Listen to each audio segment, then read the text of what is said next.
الحمد لله نحمده ونستعينه ونستغفره ونؤمن به ونتوكل عليه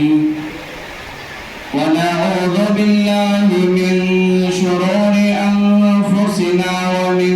سيئات أعمالنا من يهده الله فلا مضل له ومن يضلل فلا هادي له ونشهد أن لا إله إلا الله وحده لا شريك له ونشهد أن سيدنا ومولانا محمدا عبده ورسوله أما بعد فقد قال الله تبارك وتعالى في كلامه المجيد والفرقان الحميد فأعوذ بالله من الشيطان الرجيم بسم الله الرحمن الرحيم يا أيها الناس اتقوا ربكم الذي خلقكم من نفس واحدة وخلق منها زوجها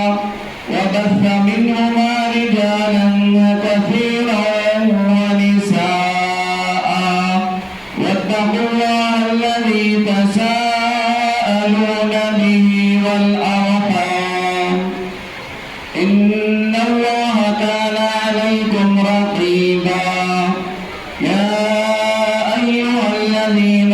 آمنوا اتقوا الله حق تقاته ولا تموتن إلا وأنتم مسلمون يا أيها الذين آمنوا اتقوا الله وقولوا قولا سديدا يصلح لكم أعمالكم ويغفر لكم ذنوبكم ومن يطع الله ورسوله فقد فاز فوزا عظيما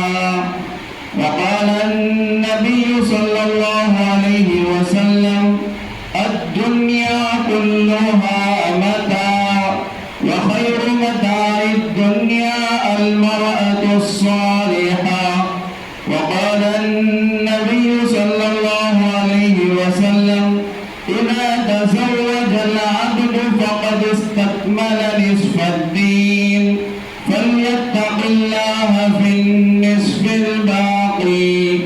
وقال النبي صلى الله عليه وسلم تنكح المرأة لأربع لمالها ولجمالها ولحسبها ولدينها فاظفر بذات الدين تربت يداك وقال النبي صلى الله عليه وسلم النكاح من سنتي وقال ومن رغب عن سنتي فليس مني أو كما قال عليه الصلاة والسلام